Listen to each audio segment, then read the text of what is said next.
What's up, Crew Excellence? It is your boy, Justin Strickland, and this episode is fire. I got a dope episode coming on you on the secret that all excellent leaders know. And I can't wait for you to learn this, to experience this secret, because it can change the way you do leadership. It can change your ability and your capacity to move people, to change systems. But before we get into that, let's do some housekeeping. This is the Ladder Podcast. What is this all about? Leadership. Every episode, whether it's me or with a guest, I'm going to talk about leadership, how you can develop, how you can leverage, and how you can utilize leadership to become the best version of yourself. Because we believe here at the Hope Institute that when you are an excellent leader, the world is a better place. And so if you're here for that, make sure you like, comment, share, and subscribe, because we are building something really special. I think this year has already been incredible. I think the feedback and support has already been more than I deserve. And so I just want to say I appreciate everybody who's tuning in. And you can show your appreciation by sharing with someone new. All right? Now, let's jump into this episode. Now, I actually was watching Instagram, and I was watching some random podcast. This podcast in particular, no clue who it was or who these people are, what the name of the podcast is, which is, part of Instagram. And so they're talking, and it's two girls, and one of the girls is like, yo, my friend is such a great communicator that when I was beefing with my men or whatever, my boyfriends or whatever, I would say something, it wouldn't go over. I'll call her, she would say the same thing, and they would listen. And it was so funny because I was like, oh, I get it. And then they did an example. And so the girl who said they wouldn't listen, she said she called her boyfriend, whatever man she met talking to, and she would be like, you said you was gonna see me. You ain't come to see me. We ain't seen each other in a while. And you say you busy, but I don't care. Like, you need to come see me because you said you was. And she said, that wouldn't work. So I would call my friend, and she would say, hey, I know your schedule's crazy. I mean, we all have crazy schedules, right? Like, we're all busy. But, like, when I see you, it recharges me. And I really need that. I really need to be recharged. And so can you make some time? We can hang out. We can laugh. I'll touch on you. You touch on me. We have a great time. And then we'll both be recharged. Do you think you can make that happen? And she said, it will work. And I would be so mad because I just said that. And you ain't listen to me, but you listen to her. And why is that? And I was like, oh, communication. Oh, communication. And it made me realize, like, how we underestimate communication, and we underestimate all the different facets that go into communicating effectively. A lot of times we have fallen for this just falsity that, like, if it's the truth, it's you've done your job. Like, if you communicate truth, you've done what you're supposed to do. They can take it how they want to take it. If they don't understand, if they don't respond the way you need them to or the way you think they will, then that's on them. And as a communicator, I know that is a lie. Like, that's just not true. Your job as a communicator is to communicate your message in a way that is most receptive to the person you're communicating with. Okay? Like, that's your job. It's not just telling them what you want to tell them. It's telling you what you want to tell them in a way that allows them to respond in a healthy manner. Does that make sense? I hope you're following with me right now, tracking with me. And so basically, there are two things that you have to take into account when you want to communicate with excellence. So this is the secret all leaders know. This is why people like Donald Trump, this is why people like Elon Musk, who seem to be disliked by so many people, but almost have a cult following with the people who like them. It's because they understand how to communicate to their audience. And they do it in a way that is effective in getting their audience to buy in to the things they're saying and wanting to do. And this is just marketing 101, like the right now, current, so keep y'all, because one thing, I do evergreen content, but I try to drop some current events in there so y'all know when I made this. Asia Wilson just dropped her first signature sneaker with Nike.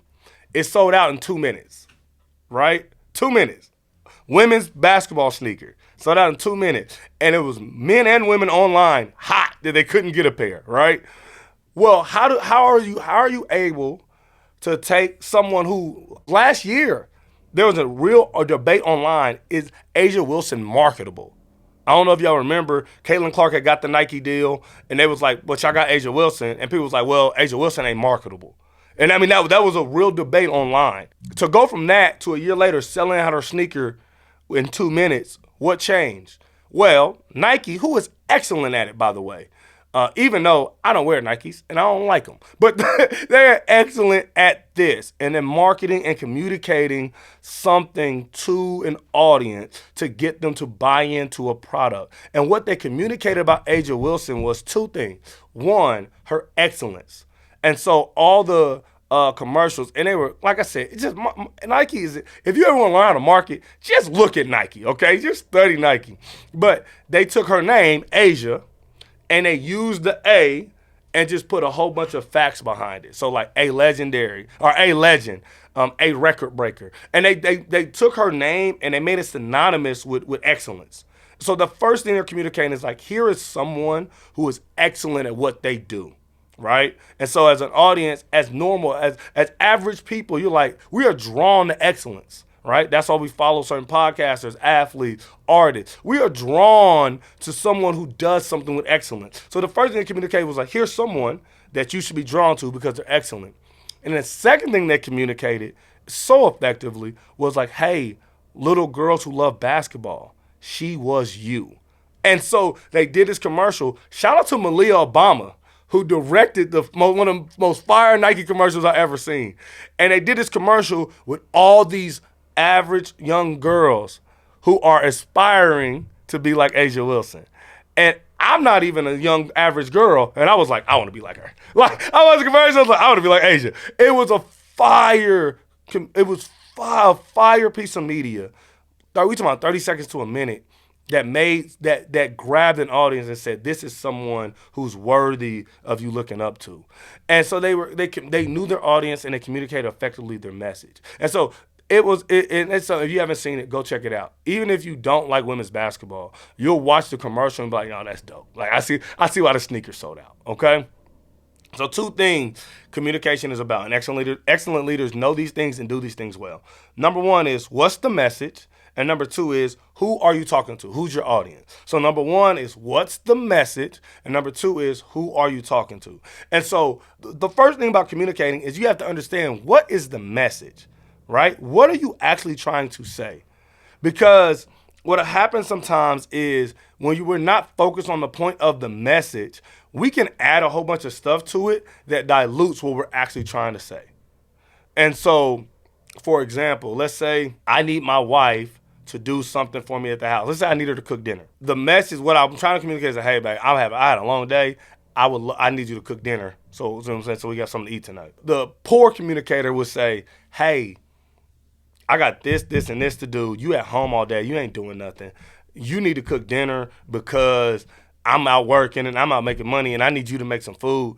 And because if you don't make it, I need to eat, and I need you. You need to feed me because you my wife, and that's what wives do. There's going to be a lot of things that she's going to argue with me about, push back about, because I've diluted my point. Even though my point is really just, I just want you to make some dinner, I've added a whole bunch of other things that can distract her from the point of my message. And so you have to, as a communicator, you have to know what the point of the message is and take out all the fluff and all the other stuff that can be distracting. Right? There's a lot, like, this is a thing that I think happens with online pastoring, is you are preaching, or online preaching, really. You're preaching and you have a main point, but you'll say something minute that'll get clipped up, that'll dilute the whole point that you have. And so, and this happens all the time. If you ever see like small clips on the internet with someone preaching, I encourage you, always go listen to the full message so you can see, is this the main point, or is this something that just he said in passing that's being blown out of proportion, right? But this happens all the time. This happens with podcasts, all that kind of stuff. And so what's the main point, and how do you communicate that without diluting your point? So that's the first thing with designing your message, like, what's the message? The other thing is, why is this message important? And so what I mean by that is, So let's go back to the dinner option. Why is it important? Because I won't have time to eat, and I need to eat because I'm human. So this message is important because if I don't communicate it, I'm going to be hungry. Okay? And so the whole point of me communicating this message isn't to shame my wife or to make her feel obligated or to discuss anything that happened in the past. Like, I won't say, well, I've been cooking all week, so I need you to. The point of this message is we need some food. Okay? And I would love for you to take care of it. If you know what I'm saying? I need that from you. And so the message is important because I have these certain goals, right? And so think about a politician communicating on a election trail, right? They're going to these rallies and they're communicating certain messages. And one of the reasons why their message is important is because they believe that their messaging is the type of direction the country needs to go in. And so the way that I'm able to latch on, this has been a thing with MAGA right now. If you haven't, and I'm agnostic, right? So I'm not saying that the Republicans are just wrong on this, but this has been a thing that has happened in the last 5 months with MAGA. There have been tons of people who voted for Donald Trump, right, who are shocked or who have been affected by some of the changes that he's made in the first 5 months of his presidency, or four months, I guess, of his presidency. And one thing that they've said a lot of times is, I didn't think he was going to do that, even though there's this obvious video of him saying he was going to do X, Y, and Z. The reason is when he was communicating his messaging, he was communicating that message is important because the country is in a bad place. Does that make sense? And so his messaging was all about where we are now is not sustainable, and I'm going to take us a different direction. So a lot of people voted for that, not really paying attention to the details of that he was going to take the country, or how he was going to change the direction of the country. And so they end up getting clipped and being catching strays in some of his administration's policies because they weren't paying a lot of attention to the details, because the message was deemed important by them on a base level. And so that's why it's so important when you communicate. If you can get someone to understand the importance of the message, right, the details don't become as important, right? If I know why this message is important, a lot of times I don't really need to know all the details of the message. And so as a communicator, this is something that excellent communicators do very well. They get you right away to buy in to the importance of this message. And I was just watching a sermon from John MacArthur, and he starts the sermon with, "This is the most misunderstood parable in the Bible."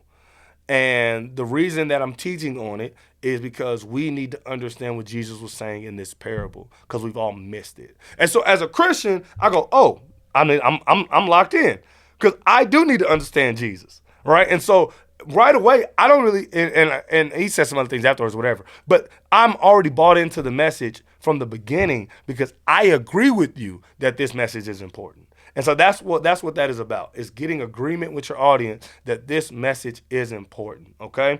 So that's the first thing, is designing your message. What is the message? That's the first thing. The second thing is, who are you talking to, okay? So who are you talking to? Who is your audience? And there are 3 things we have to take into account with communicating effectively. The first thing is, what is your relationship with said audience, right? I can have the same message. I'm going to communicate it differently to my wife, my mama, and my sister. I need to eat dinner, right? The way I communicate to my wife is, hey, babe, I'm having a long day. I'm not going to get home till late. Can you make me some dinner? The way I communicate to my mama is, hey, mama, I'm going to be out in the city. You got some food at your house? The way I communicate to my sister is, hey, Jazz, send me $30 for DoorDash, please. So it's the same message, but because of the audience, I have to phrase it in a different way. And I think we all understand this, and we do it unintentionally. But what I'm challenging you to do is do it with intentionality. Design messages specific for audiences. The way I talk about leadership on the ladder is different than if I go on somebody else's podcast, right? I'm going to talk about leadership in a whole different way because I have time with you guys. Right? We've been here for a long time. It seemed like a long time. I be watching some other podcasts. We on episode 600. I'm like, dang, I ain't nowhere near that. But we work it, okay? I got to honor where I am. But if I miss something on this episode, next week we can talk about it, okay? 2 weeks we can talk about it. If I go on somebody else's podcast, I might be the only time in front of that audience. So I might have to shrink down what I talk about. I might have to be very pointed in what I talk about. And there's going to be a different way I communicate. The same message that I'm communicating to y'all. Leadership is important. I think you can grow as leaders. That's what every episode is about. But because I have an hour every week, or not an hour, Nate would kill me, 20, 30 minutes every week, that I get to communicate that in long form over a long time. And so knowing who your audience is, what your relationship to that audience is important. Am I a guest in this space, right? So like if I am like for me as a minister, as a preacher, I preach differently at guest churches, kind of. Not really. I talk about what the Lord say. But there for most guest preachers, there should be a difference when you travel to someone's church than if you were pastoring your own church. Like there's different things you could talk about. There's different ways you could talk about it. And so and preachers and pastors know this. When they get invited, they ask, is there a topic or a theme? Is there something you want me to talk about? Are there some things that are off limits? That's part of being a guest preacher. When you're at your house, when you're in front of your people, you say whatever you want to say, right? As long as it aligns with the Bible and Scripture, all right? But that's something that's very important. What is your relationship to the audience? Because that tells you your tone you can use. That tells you the language you can use. One of the things that I always think is interesting is like some politicians, when they're talking to black audience, will try to talk black. And we be like, come on, bro. Like, move around. Like, you don't use those words. But they're trying to relate to the audience. But for most people, it's like, man, come on, man. You don't, it's lit, huh? Shut up, bro. You 68. So but who your audience is matters, right? What's your relationship to them? What's the mode of communication? I was thinking about this as I pre-ordered Kev on Stage's new book. Shout out to Kev on Stage, man. He be getting a ton of shout outs on him and LaRussell. Hey man, I'm trying to build something. But he just dropped a book. I can guarantee you the book is going to be different than his podcast. It's going to be different than his Instagram content. Going to be different than his TikTok content because what mode you're using to communicate matters. It's going to be different than if you go see him at a conference, right? Like all those different forms of communication, you have to craft the message in a different way, right? When you're writing a book, most people write books over a year or 2 years. You get time to sit with the content, to go back and forth with editors, to have different people look at it. And so the message becomes way more refined in a book than it could be in an hour podcast or in a conference, right? Like, and so all of that, like right now, Patreon, or like for us, like my Crew Excellence community, there are things I'm going to say Crew Excellence that I won't say on the podcast because it's a different community, right? People want different things. People have committed to different things and have a different level of skin in the game. So I can give more away. I can talk more openly, right? And so those are kind of things that matter a lot when we're communicating. How are you communicating, right? That's very important. One thing I used to struggle with all the time is I would hear something that I thought was super dope, and I would just say it verbatim to my wife. And I'm like, well, and I had to learn, the way I'm listening to them communicate it is not the way I can communicate that to my wife. Because this is a podcast leader who've already said, or an expert or whatever, thought leader or whatever, who I've already come into agreement with. I think they know what they're talking about. When I bring that to my wife, she don't know them. And so she's like, bro, they don't know what they're talking about, which I think they do. But I have to communicate it in a way that says, hey, I think I got a piece of truth. What do you think about this? Without being like, so-and-so said it, so it's true, so you need to listen, right? And so we have to learn how we're communicating messages and think about what the mode of communication is. And then the last thing with your audience is, what do you want them to take away from your message? Like, what is the action item, right? And so if I'm communicating to a large audience about leadership, right? And as a speaker, I'm communicating, hey, leadership is for everybody. I want you to leave this 20, 30-minute keynote, 45-minute keynote, thinking, oh, I can be a leader. So I'm walking away looking for opportunities to lead. That's your takeaway. No matter how many stories I tell, no matter how many examples I give, how much data I show, you walk away going, I can be a leader. It's the same thing with this podcast. Every time I in an episode, I want you to have something you can grab and be like, okay, this is gonna make me a better leader today. Like that's the goal of every single podcast is what can I say one thing that's gonna make you a better leader today? And that's your takeaway item. And so I communicate it in a way, I give you points, I separate them, I do numbers. This is all intentional because I want you to be able to have a takeaway that you can go and become more excellent with whatever information you grab. It's gonna be different for everybody. And that's one thing that excellent communicators do. They give different bits and pieces of information around the message so different personality types, different people in different places in life can take different things, okay? And so that's the biggest thing. So what do I want you to take away? And I'm starting with that in mind as I craft my message. Now, you might be saying, man, that ain't real. That's manipulation. That's fake. And I'm saying that's leadership, okay?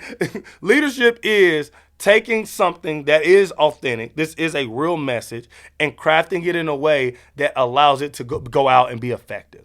It does you no good to have a dope message and nobody can hear it because your mode of communication is wrong, your audience is wrong, your tonality is wrong. It does you no good to have a dope message and no one listens to it because you don't craft it in a great way. Think about rappers. We all have a favorite rapper who we think is crazy lyrical but don't make good songs. And so nobody knows how good of a rapper they are, how good their message is, because they can't make good songs. And so it's only 300 people that know they're good when they better than, you know what I'm saying, people who have mass appeal. That was my beef with rap. Like I love lyrics, and so there's a lot of rappers who I really appreciate who just don't make mainstream quality music. And so because of that, their message doesn't get out. And so it's always great. You got to cultivate a message that gets out because that's the whole point of the message, right? Is to communicate it. And so I hope that you learned something today. Biggest thing, my one-liner today, and it's something you can write down in your notebook, above your desk, whatever. Excellent leaders are able to execute these things consistently. So excellent leaders are able to craft a message to an audience consistently, getting their point across. That's what excellent leaders do.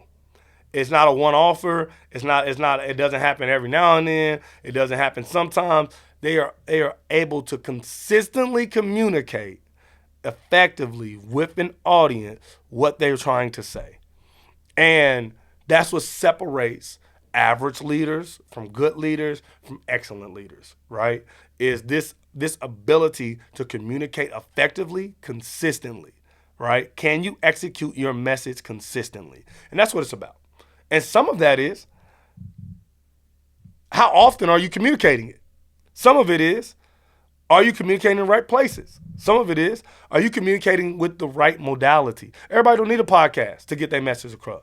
Everybody don't need to make music to get their message across. Everybody don't need to write a book, right? There are different forms of communication for a reason. Which one is right for your message and your audience? And so go find that out. Go learn that. And as always, it's been an honor and privilege to just hang out with y'all today.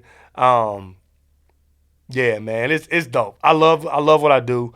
And I'm super excited to continue to do it with you all. And so with that, I need your support. That's what I'm getting at, right? Go ahead, join Crew Excellence. The more people in there, the more dope content we can have, the more dope leaders we can have on, because you guys are worthy of excellent content. And I want to take it to another level, right? And so join Crew Excellence. Link is in the bio. Link is in the bio. It's funny. Link is in the description. And as always, it's an honor and privilege to hang out with y'all. You could be anywhere, but you're here with me. And shout out to y'all, man. Peace.